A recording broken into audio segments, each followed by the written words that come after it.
आज 16 मई 2026 की बाबा की साकार बानी है। बाबा कहते हैं, मीठे बच्चे सदैव याद रखो, बहुत गई थोड़ी रही, अब तो घर चलना है। इस छीछी शरीर और दुनिया को अब भूल जाना है। आज का प्रश्न है, कौन सा नशा निरंतर रहे तो स्थिति बड़ी फर्स्ट क्लास रहेगी। उत्तर में बाबा कहते हैं, निरंतर नशा रहे कि मिरुआ मौत मलूक का शिकार, हम मलूक फरिश्ता बन अपने मासूक के साथ घर जाएंगे, बाकी सब खलास होना है। अब हम इस पुरानी खाल को छोड़ नई लेंगे। यह ज्ञान सारा दिन बुद्धि में टपकता रहे तो अपार खुशी रहेगी, स्थिति फर्स्ट क्लास बन जाएगी। आज का गीत है, यह कौन आज आया। ओम शांति। यह किसने कहा? बच्चों ने। अतीन्द्रिय सुख में जीवन में आकर कहते हैं, बेहद का बाप आया हुआ है। किस लिए? इस पतित दुनिया को बदल पावन दुनिया बनाने। पावन दुनिया कितनी बड़ी होगी, पतित दुनिया कितनी बड़ी है, यह तुम बच्चों की बुद्धि में आना चाहिए। पावन दुनिया कितनी बड़ी है और पतित दुनिया अभी कितनी बड़ी है, और पावन दुनिया जब सतयुग की स्थापना होगी तो वो कितनी बड़ी होगी, यह हम बाबा के बच्चे ही जानते हैं, हमारी ही बुद्धि में है। बाबा कहते हैं, यहाँ कितने करोड़ों मनुष्य हैं, इनको पतित भ्रष्टाचारी दुनिया कहते हैं। मीठे मीठे बच्चों को दिल में आना चाहिए, हमारी नई दुनिया कितनी छोटी होगी, हम कैसे राज्य करेंगे। हमारे भारत जैसा कोई देश हो नहीं सकता, यह कोई नहीं समझते। भारत स्वर्ग था, उस जैसा कोई देश हो नहीं सकता। तुमको यह समझ में आता है, यह भारत तो अब कोई काम का नहीं है। भारत स्वर्ग था, अब नहीं है, यह किसको याद नहीं आता है। हमारा भारत सबसे ऊंच है, सबसे प्राचीन है, तुम बच्चों की बुद्धि में आता है, सो भी नंबरवार पुरुषार्थ अनुसार। हम बाबा के बच्चों का जिनका जैसा पुरुषार्थ है उस अनुसार समझते हैं कि हमारा भारत कितना ऊंच था, कितना प्राचीन है, क्या हमारे आदि मध्य अंत का राज है। यह सब हम बाबा के पुरुषार्थी बच्चे ही जानते हैं, लौकिक वाले नहीं। बाबा कहते हैं, इतनी खुशी, इतना रिगार्ड रहता है, बेहद का बाप आया हुआ है। इसकी क्या हमें इतनी खुशी रहती है, रिगार्ड रहता है। बाबा कहते हैं, कल्प कल्प आते हैं, माया रावण ने जो हमारा राज्य भाग छीन लिया है, वह हम आत्माओं को फिर से अपना राज्य भाग बाबा आकर देते हैं। ऐसे नहीं कि कोई लड़ाई से छीना गया है, नहीं। रावण राज्य में हमारी मत भ्रष्टाचारी हो जाती है, शिष्टाचारी से हम भ्रष्टाचारी बन जाते हैं।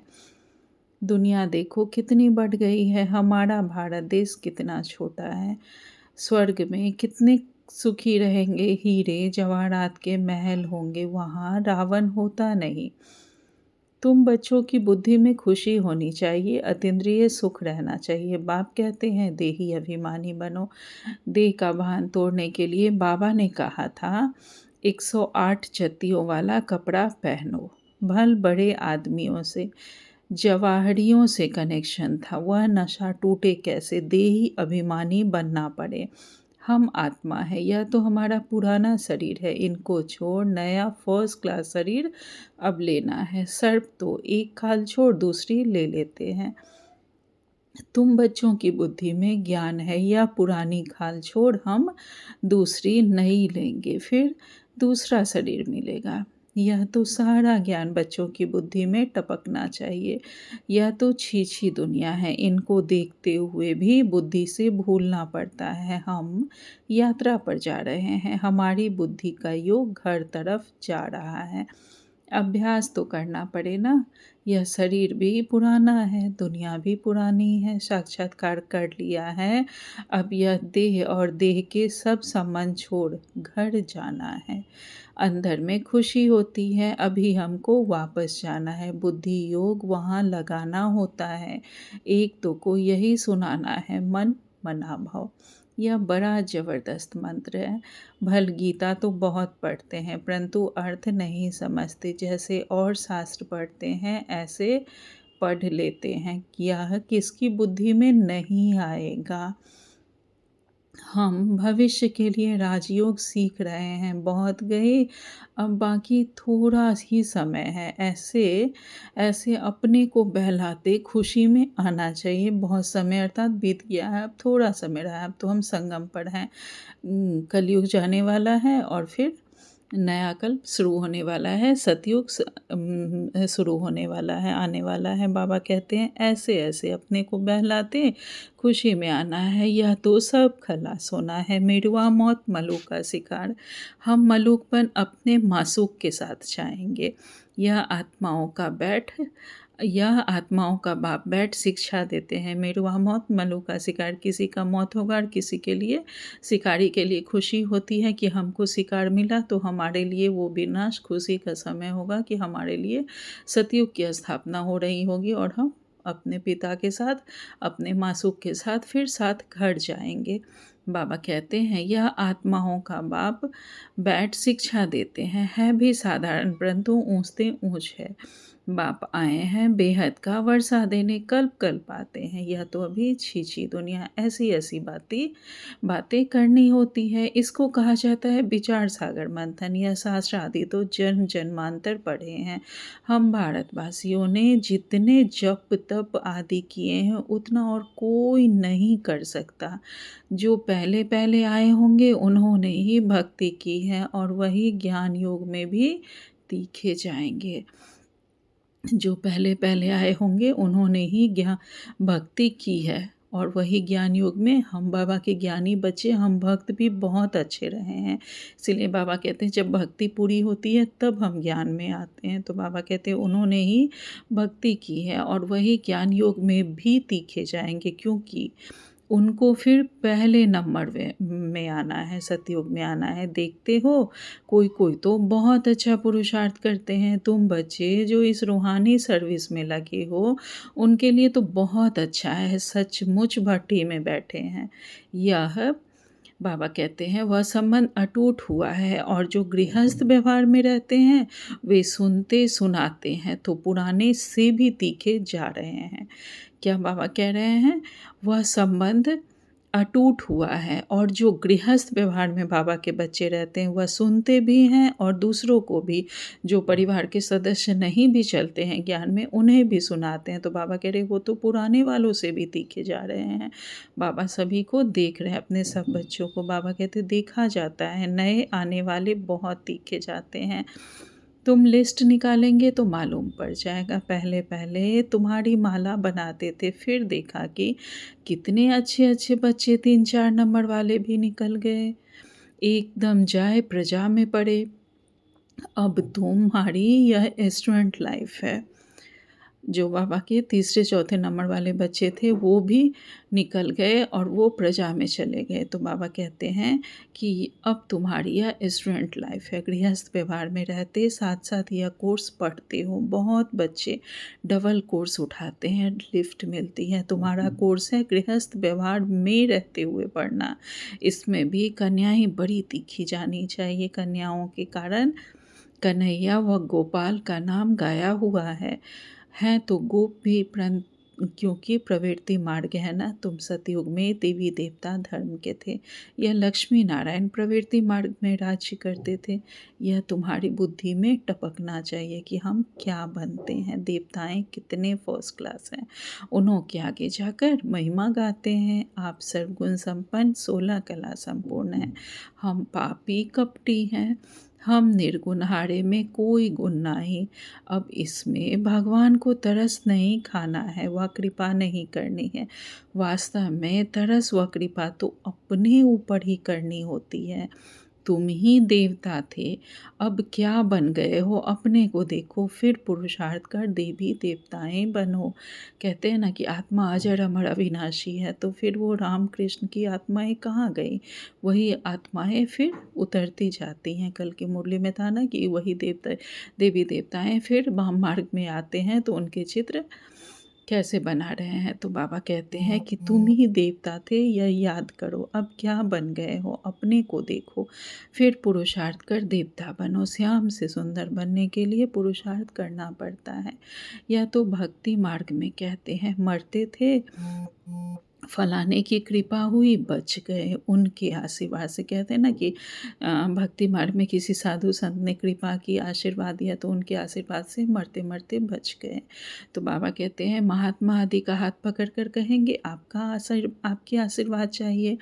यहाँ तो पढ़ाई है, कृपा आदि की बात नहीं, यहाँ कोई आशीर्वाद, कोई कृपा नहीं, यहाँ हम पढ़ के ही ऊँच से ऊँच पद पा सकते हैं। बाबा कहते हैं मन मनाभव का अर्थ है ना, मंत्र तो बहुत देते हैं, अनेक प्रकार के हठ योग सिखाते हैं, हर एक की अलग-अलग शिक्षा होती है।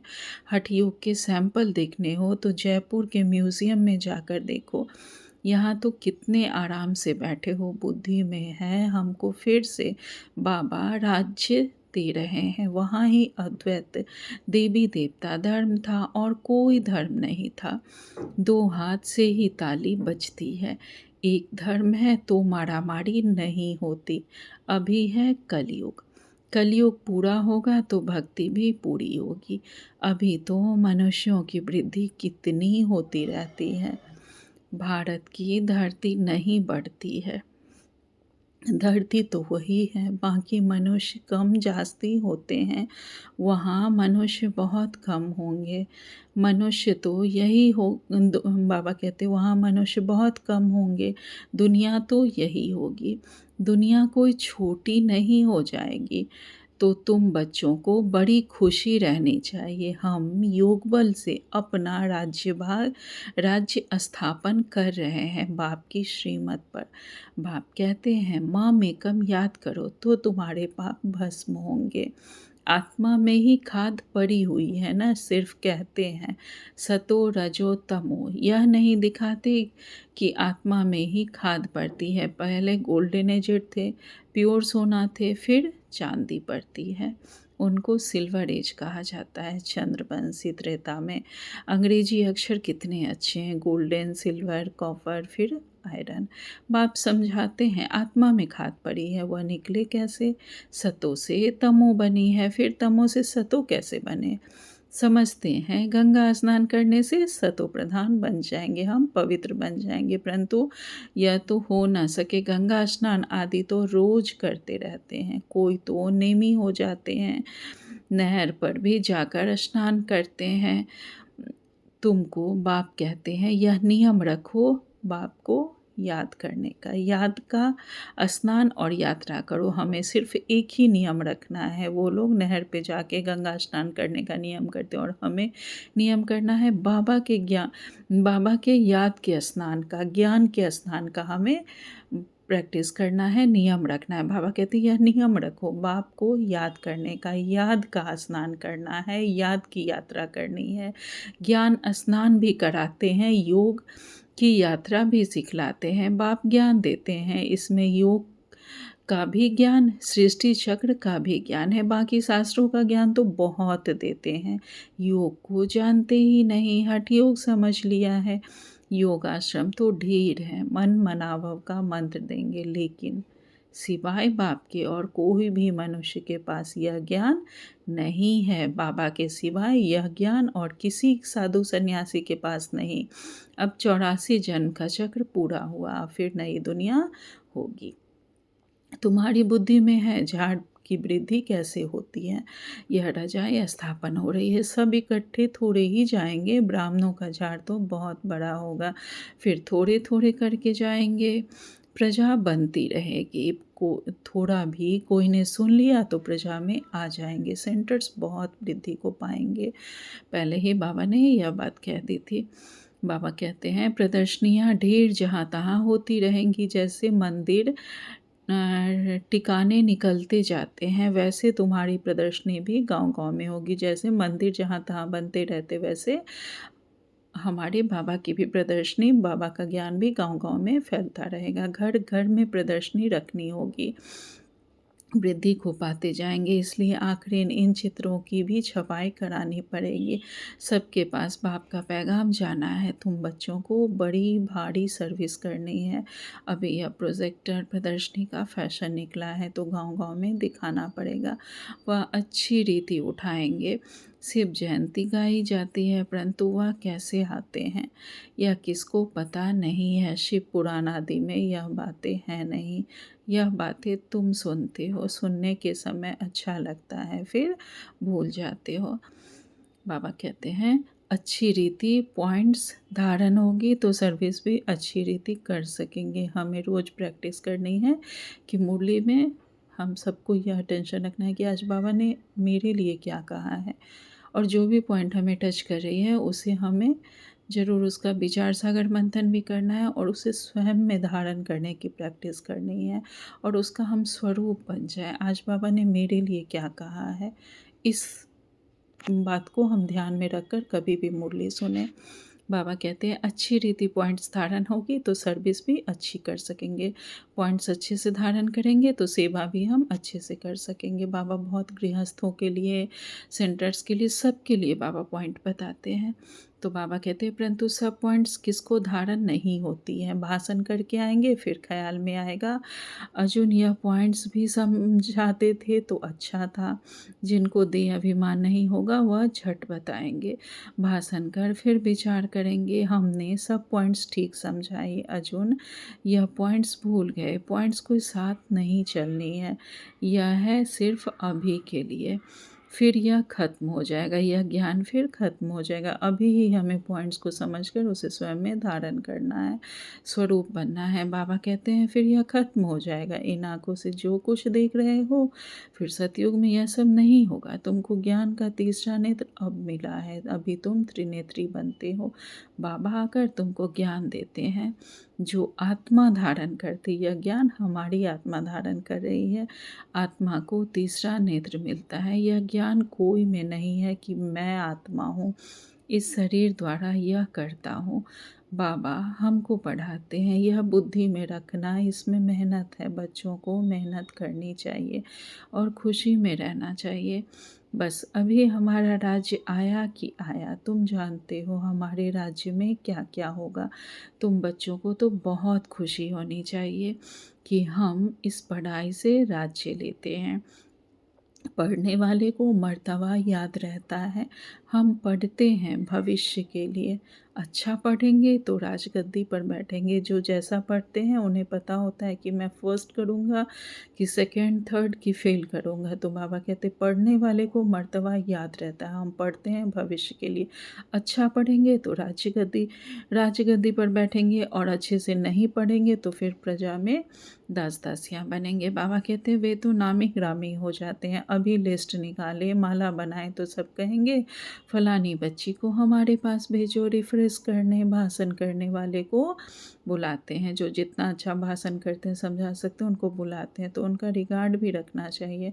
हमको इन जैसा होशियार बनना है। अच्छा मीठे मीठे सिखिल दे बच्चों प्रति माता पिता बाप दादा का याद प्यार और गुड मॉर्निंग। रूहानी बाप के रूहानी बच्चों को नमस्ते। हम सब रूहानी बच्चों की रूहानी माता पिता बाप दादा को याद प्यार, गुड मॉर्निंग और नमस्ते नमस्ते नमस्ते। शुक्रिया बाबा, आपका पद्मा पदम शुक्रिया। आज धारणा के लिए मुख्य सार में बाबा ने पहली पॉइंट कही है अतीन्द्रिय सुख का अनुभव करने के लिए देह के भान को तोड़ने का पुरुषार्थ करना है। अब वापस हमें घर जाना है, इसलिए बुद्धि योग हमारा घर में लगा रहे। दूसरी पॉइंट में बाबा कहते हैं गृहस्थ व्यवहार में रहते पढ़ाई भी पढ़नी है, डबल कोर्स उठाना है। ज्ञान का स्नान और याद की यात्रा करनी है और करानी भी है। बाबा ने आज हमें वरदान दिया है शक्ति स्वरूप भाव। बाबा कहते हैं कोमलता को कमाल में परिवर्तन कर माया जीत बनने वाले शक्ति स्वरूप भाव। विस्तार में बाबा कहते हैं शक्ति स्वरूप बनने के लिए कोमलता को कमाल में परिवर्तन करो। सिर्फ स्वयं के संस्कारों को परिवर्तन करने में कोमल बनो, कर्म में कभी कोमल नहीं बनना। इसमें शक्ति रूप बनना है। कर्म में हमें शक्ति स्वरूप बनना है। जो शक्ति रूप का कवच धारण कर लेते हैं उन्हें माया का कोई तीर लग नहीं सकता। इसलिए आपके चेहरे, नयन, चैन से कोमलता के बजाय शक्ति रूप धारण दे, तब माया जीत बन पास विद ऑनर का सर्टिफिकेट ले सकेंगे। स्लोगन में बाबा कहते हैं त्रिकालदर्शी की सीट पर सेट होकर हर कर्म करो तो माया दूर से ही भाग जाएगी। अव्यक्त सारे में बाबा ने कहा, जैसे साकार बाप ने अथक और एक रस स्थिति का एग्जाम्पल बनकर दिखाया, वैसे आप बच्चों को भी औरों के प्रति एग्जाम्पल बनना है। यही सर्विस है। सर्विस सिर्फ वाणी से ही नहीं होती, स्थिति से भी सर्विस होती है।